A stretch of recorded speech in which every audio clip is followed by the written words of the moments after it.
Good afternoon. I'm Michael James for Q News, and welcome to another of our RuPaul's Drag Race Down Under recap interviews with our finalists from the very last episode of Drag Race Down Under. Now, my guest this afternoon had an absolutely stellar run on the competition. She managed to rack up 3 wins on the show, and she put on a performance for the gods on that talent show. She was an incredible talent, and I'm here this afternoon to have a chat with Scarlet Adams. Thank you for joining me, Scarlet. Hi, darling. How are you? I am wonderful. What a ride. What a ride Indeed. for you. It's been crazy. Yeah, you went into that show ready to win. How did you prepare to get in and enter that competition? Because you looked like you had just every moment planned out, ready to go. Oh, thank you so much.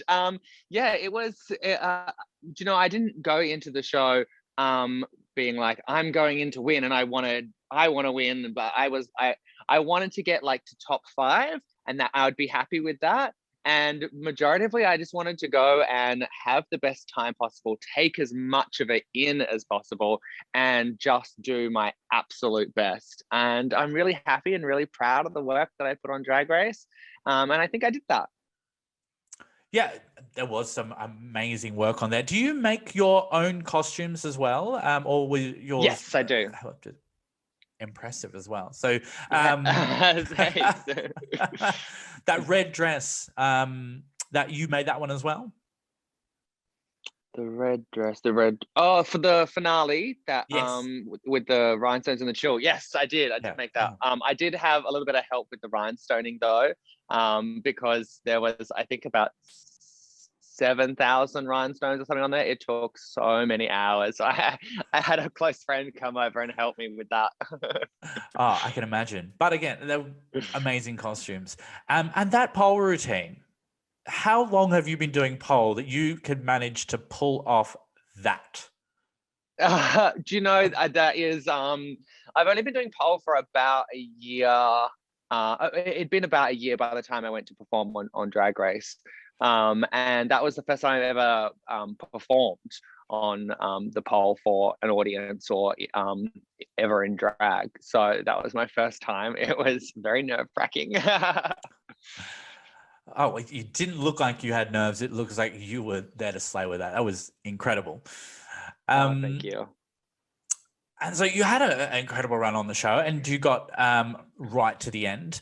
And I've said to all the others got to the end, where did you think the cards were going to fall when it got to the end and filming had wrapped?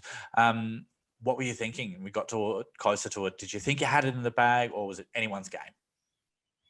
No, I think we all sort of kind of knew, just from the reaction from fans online, that Keita was going to take it out. She was the clear fan favorite, and I could not think of anyone more deserving. Keita's one of the loveliest human beings I've ever met in my life, and I'm so happy for her.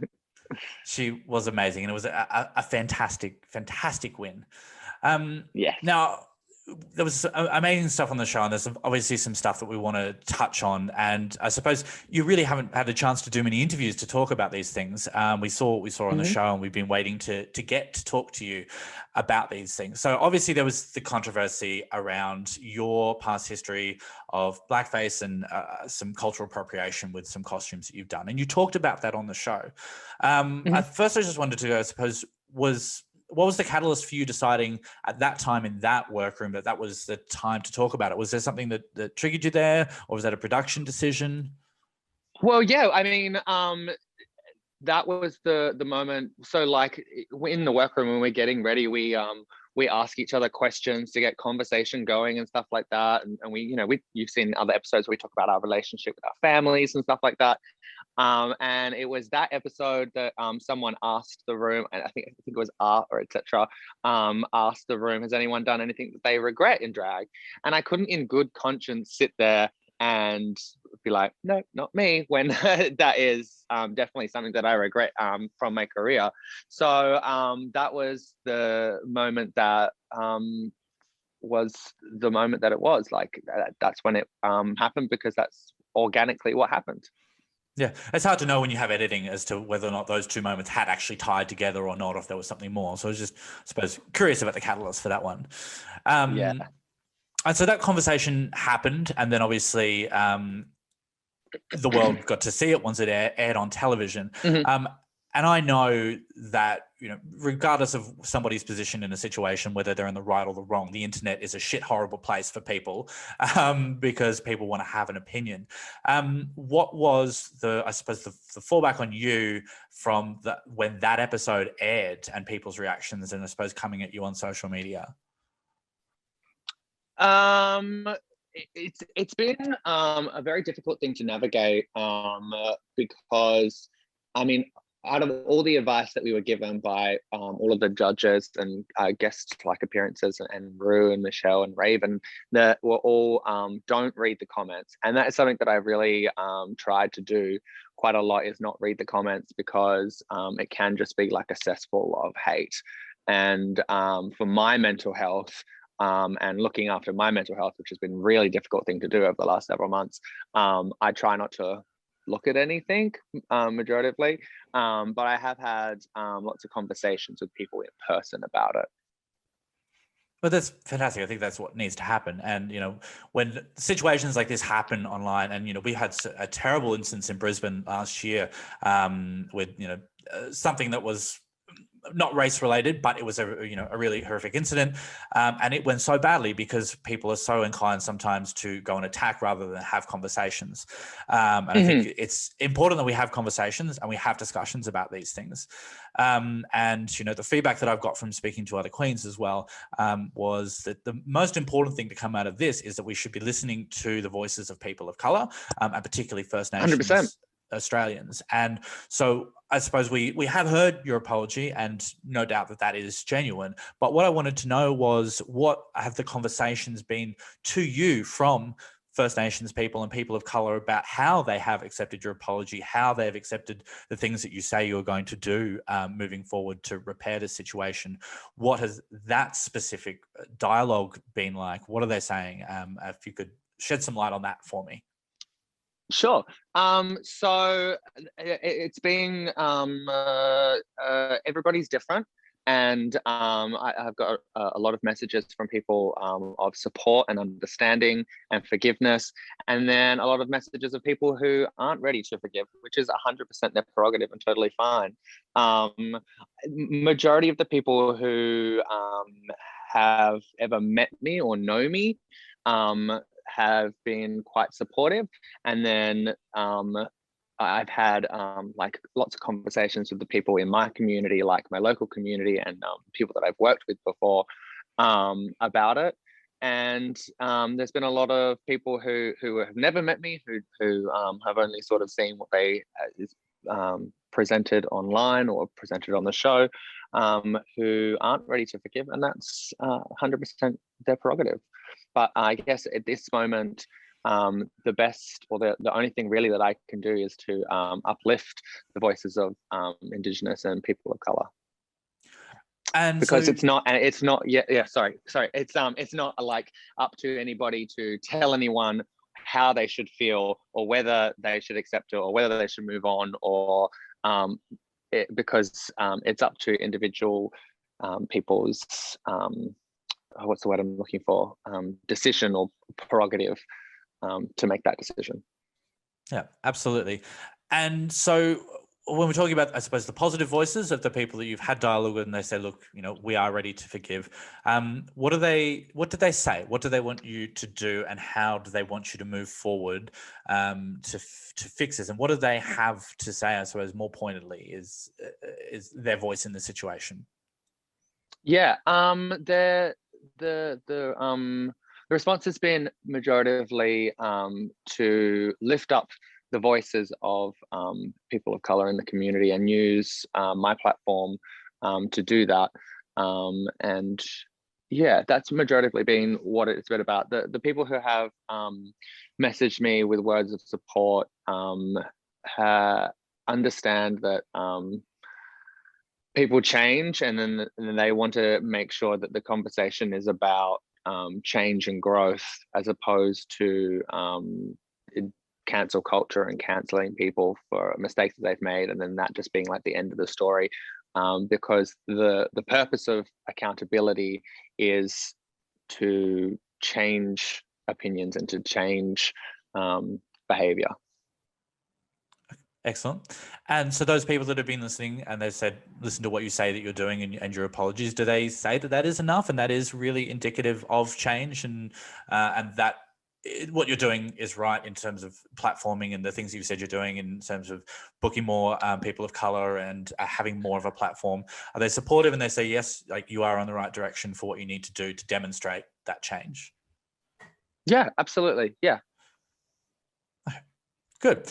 It's such a tough conversation to navigate because it is so many people are hurt, and it is racism in this country, and racism, as we've talked about in the drag community, it can still be so deeply embedded, and to be put in a situation where the conversation goes out on a national platform, and to have somebody like yourself that we are going to have this dialogue with, it's tricky to find that road and go, how do we talk about this without canceling, but with also respecting the people that are hurt? And I think that's a really difficult road to navigate. Yeah, it's a difficult thing to talk about because it's not, it's such a complex issue, and it's so also ingrained in like systematic racism and the way that it's not just individuals, it's also like a system and venues and people that applauded it. It's a lot more complicated issue. And I think that the most important thing is that we just in these moments listen to the people who are a part of that community and let their voices be heard, and not so much trying to fill that space with white noise. Absolutely. And you're so right about I suppose the systematic part. Like there are people that when you did that, and they were complicit in your performance by standing by and by clapping and by applauding. And the people that wanted to put likes on the photos that you did as well, they're the same people that are complicit in that system as well. And so I suppose that is a reason for continuing this conversation, because you can't just point at one person and say they did that and let's cancel them. You have to look at all the people around you that said to you, hey, guess what? That was a good idea. That was really funny, when it wasn't. I think that's an important part of the conversation as well. Yeah, and it's a long road. It's a long journey, and it's the racism is so prevalent in Australia. I mean, if you just look at like incarceration rates and deaths in custody, Australia has not only a very racist past, but is also still quite racist, and we as a community have a long way to go. Absolutely. It's a continuing discussion, and we can only continue to be part of that. And when we fuck it up, stand up, say we did, and move forward as best we can. So totally respect the fact that you've been doing that. And it's great to hear that you are having conversations with people of color and you are continuing to protect their voices in this situation, which is the best that you can do. So I appreciate that. Thank you. And just from me as a white person. So my voice has absolutely nothing in this situation. And that's the difficult part of this conversation too, is asking these questions. And I'm like, I need to not be the person sitting here having that. So anyway, I get it. I really appreciate you being a part of that, Scarlett. So thank you very much. So moving forward from here, where are you next? We get to see you on the national tour with the rest of the queens. What else is on the cards for Scarlett? What are you getting up to? I don't have anything planned at all at the moment, except for the tour. Fantastic. Well, the tour's going to be taking up, it's going to be taking up a lot of your time, I'm sure. You've got to get ready. And are you still performing out in Perth and doing your own thing, or are you taking a break after the show? No, so I haven't performed this year. And when I get back to Perth, which is tomorrow, I think I will, I'm going to take a break for a while and just sort of figure some things out. We'll go from there. Fantastic. Well, I hope you have a very, very well-deserved break, and I'm sure that the national tour is going to be fantastic. So I really appreciate your candor today, and I appreciate your time on the show, because regardless of anything, you were an absolutely fucking stellar competitor on that show, and for your work and your performance and the effort that you put in, you deserve applause for that, and it was a pleasure to watch you on this. So thank you so very, very much, Scarlet Adams. Oh, thank you. That's so kind of you. Now, be sure to go and follow all of our socials on here. You can subscribe with the button on YouTube to see more of our videos. And hopefully, we'll be back to do a season 2 of Drag Race Down Under. Who knows? Yes. Yes. I've already heard some rumors. I saw some rumors today, and I was like, oh, here we go. God, no rumors. No rumors. I won't believe anything until they are No, there. I don't believe anything either. Yeah. All right. Thank you very much. I'm Michael James for Q News, and we will see you next time.